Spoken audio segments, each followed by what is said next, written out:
Randy, fine was 50,000. This is 100. Oh, that's for next time.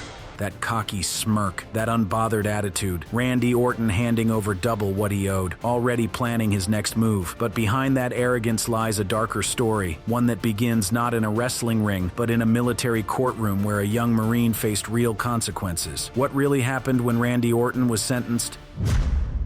The making of a rebel. April 1st, 1980, St. Louis, Missouri. Randy Keith Orton entered this world with wrestling royalty coursing through his veins. The grandson of Bob Orton Sr. and son of cowboy Bob Orton Jr. Both men had carved their names into the business with blood, sweat, and sacrifice. The expectation wasn't just that young Randy would follow in their footsteps. It was practically written in stone before he could even walk. But here's the thing about legacy. It can be both a blessing and a suffocating weight around your neck. And Randy Orton would spend years figuring out which one it was for him. High school graduation came in 1998, and instead of immediately diving into the family business, Orton made a decision that surprised everyone. He enlisted in the United States Marine Corps. Camp Pendleton, California, became his new home as a private first class in the 1st Battalion, 4th Marines. On paper, it looked like a young man trying to forge his own path, stepping away from the predetermined wrestling narrative to become something different. The Marines had a reputation for taking boys and turning them into disciplined,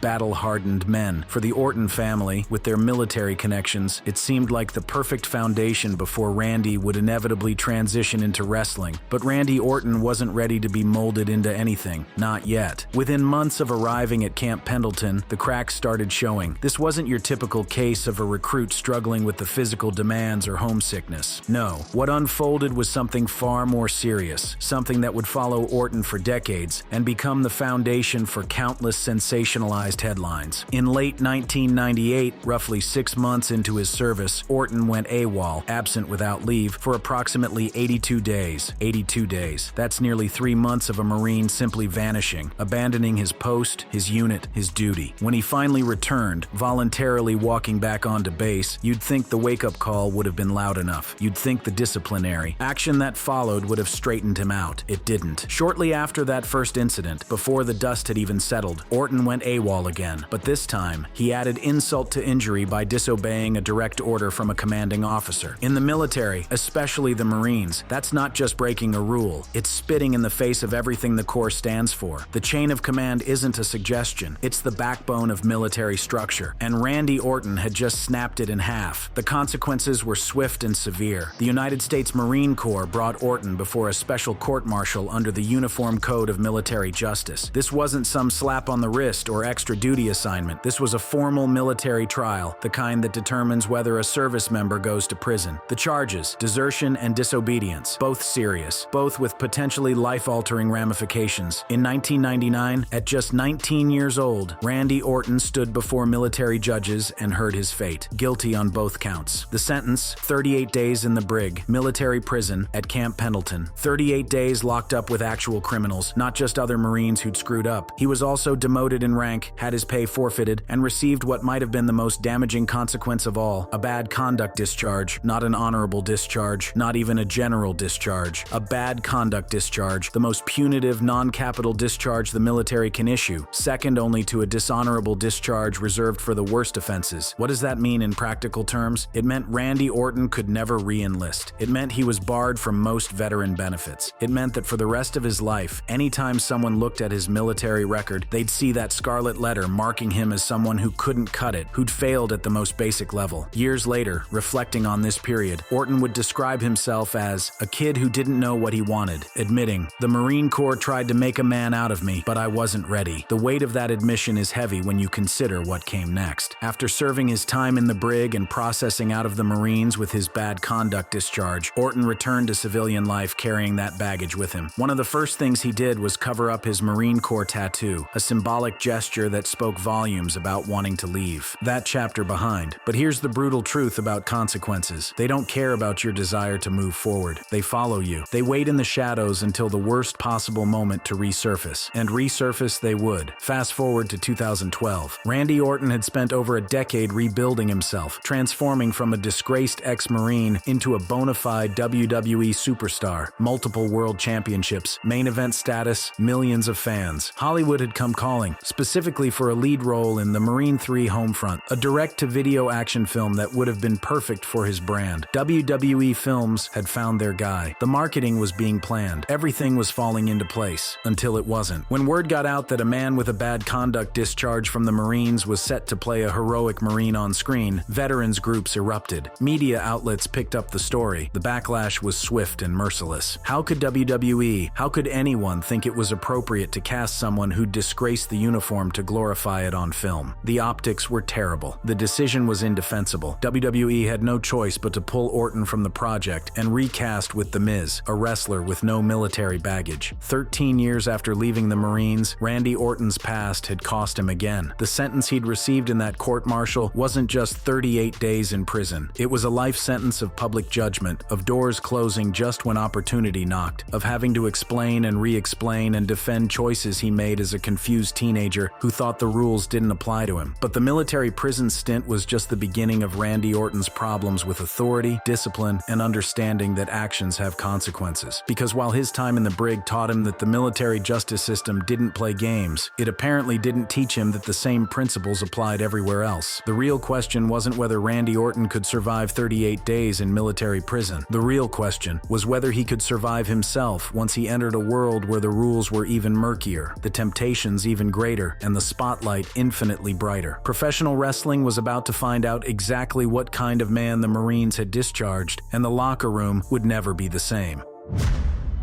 The Locker Room Terrorist. The year 2002 marked Randy Orton's official entry into World Wrestling Entertainment, signed to a developmental contract and assigned to Ohio Valley Wrestling to learn the craft his father and grandfather had mastered. By 2002's end, he'd made his main roster debut, quickly aligning with Triple H, Ric Flair, and Batista to form Evolution, one of the most dominant factions in WWE history. The Legend Killer persona was born, a cocky, talented young wrestler who made his name by taking out the heroes of previous generations. The character was perfect for Orton, maybe too perfect, because what works as a heel persona on television becomes a nightmare when that same arrogance, that same disrespect for authority and tradition bleeds into real life backstage. And bleed it did. If you listen to the stories circulating through WWE's locker rooms in the mid-2000s, Randy Orton wasn't just playing a disrespectful punk on TV, he was living it behind the curtain. Former WWE creative writer Court Bauer dropped a bomb on a 2012 podcast that resurfaced with devastating effect during the Not Or Me Too movement in 2018. Bauer described what he called Orton's ritual for new writers joining the team, and it's the kind of story that makes your skin crawl even years after the fact. According to Bauer's account, when new writers would arrive, often young, eager to prove themselves in the cutthroat world of WWE creative, Orton had a sick way of establishing dominance. He would allegedly enter the room, put his hand down his pants, expose and touch his penis, then extend that same hand for a handshake while introducing himself. "I'm Randy Orton, shake my hand." If you refused, that was considered big-leaguing him, showing him disrespect, and he'd threaten to report you to Vince or Stephanie McMahon for not showing proper respect to the talent. Think about the psychological manipulation at play there, forcing someone into an impossible situation where refusing to touch his hand after he'd just touched himself could cost them their career. The allegations didn't stop there. Former writer and actor Freddie Prinze Jr., along with others, corroborated avoiding handshakes with Orton, lending credibility to Bauer's claims. When these stories went public in 2018, WWE issued a statement saying they were looking into the allegations, but no public discipline ever materialized. No suspension, no fine, no acknowledgement that what Bauer described constituted textbook sexual harassment. The story faded from headlines, buried under the next controversy, the next pay-per-view, the next news cycle. But sexual harassment allegations were just one category in Randy Orton's extensive rap sheet of backstage behavior. The pranks, the bullying, the complete disregard for how his actions affected others. It painted a picture of someone who learned nothing from his time in military prison, who treated the WWE locker room like his personal playground where consequences didn't exist. Take Rochelle Lowen, a rookie diva trying to make her way in WWE. Orton allegedly defecated in her bag, not as part of some elaborate hazing tradition, not because she'd done something to offend him, just because he could. When Lowen discovered what had happened and confronted people, she didn't even recognize Orton's name initially. He was that irrelevant to her world until he quite literally shit all over it. The violation, the humiliation, the sheer cruelty of that act goes beyond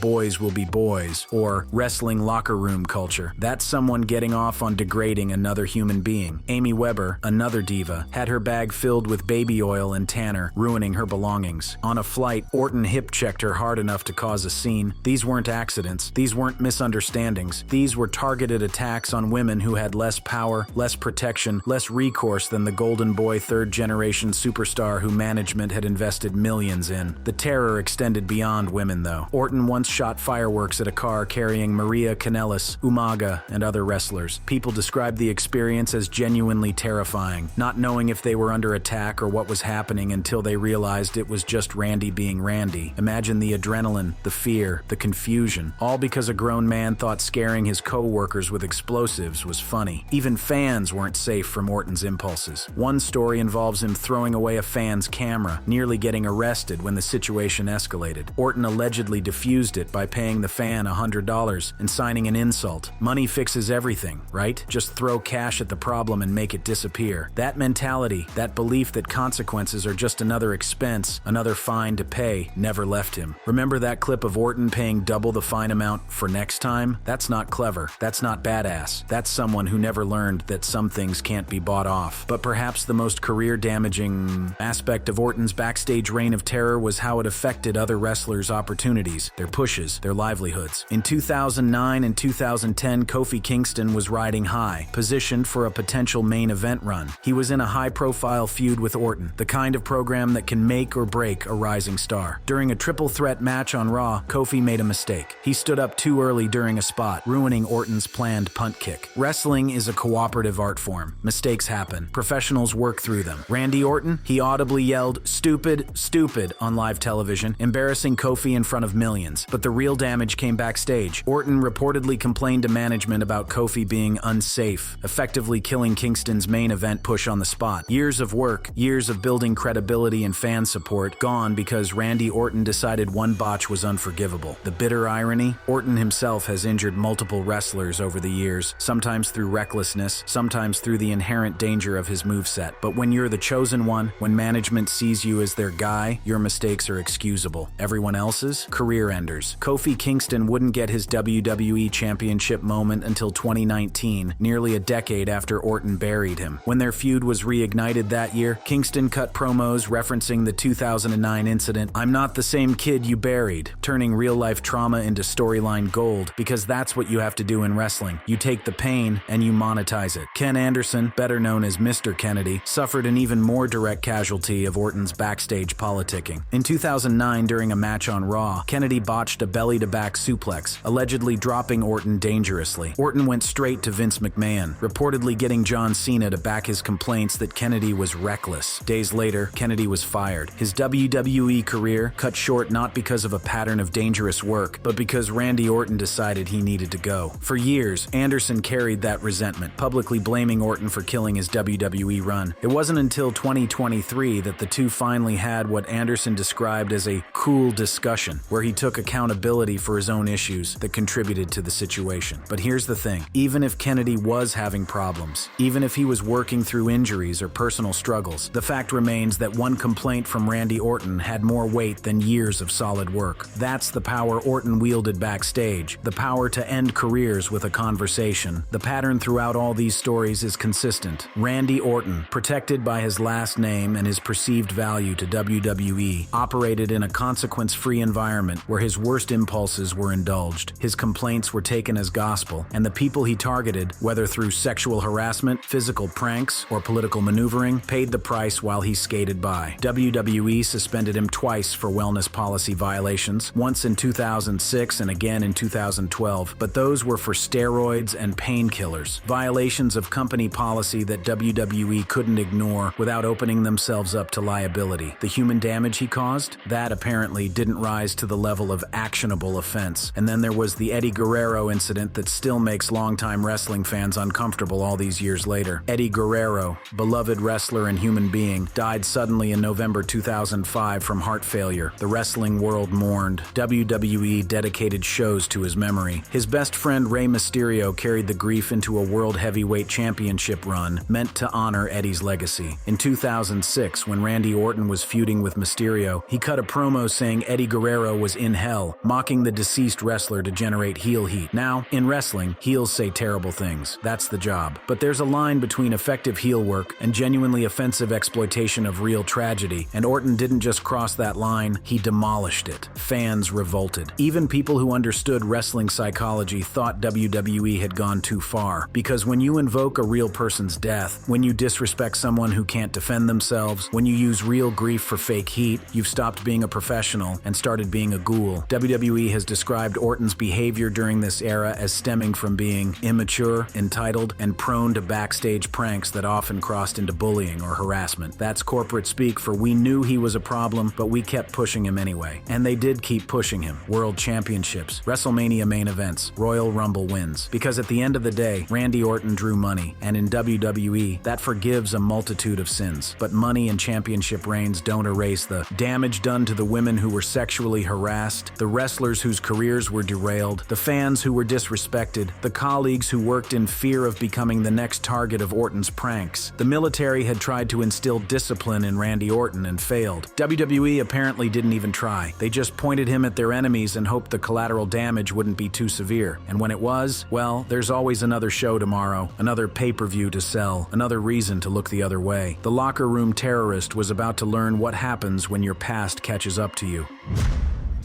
Redemption or reputation management? The narrative around Randy Orton in recent years has undergone a complete transformation, a rebranding so thorough that newer wrestling fans might not even realize the extent of his past behavior. WWE, masters of controlling their own mythology, has positioned Orton as a respected veteran, a locker room leader, a mentor to younger talent. He's been praised by AJ Styles, Cody Rhodes, and others as someone who helps elevate the next generation. Orton himself has repeatedly stated he's matured, that he's attended anger management, that he's overcome injuries and addiction. The question isn't whether this redemption story is being sold. It absolutely is. The question is whether we're buying genuine change or sophisticated damage control. Let's start with the facts that support the redemption narrative. In 2009, Orton was diagnosed with intermittent explosive disorder, IED, a mental health condition characterized by sudden episodes of unwarranted anger. WWE even incorporated it into storylines, with Orton using the diagnosis as a defense for attacking Vince McMahon in a kayfabe legal angle. The diagnosis, if accurate, provides context for some of his past behavior. Not an excuse, but an explanation. Mental health issues are real, treatable, and deserve compassion when someone is actively working to address them. Orton has spoken about attending therapy and anger management, about taking steps to understand and control his impulses. That's admirable. That's what growth looks like. The fact that no new allegations of sexual harassment or severe backstage bullying have emerged in recent years suggests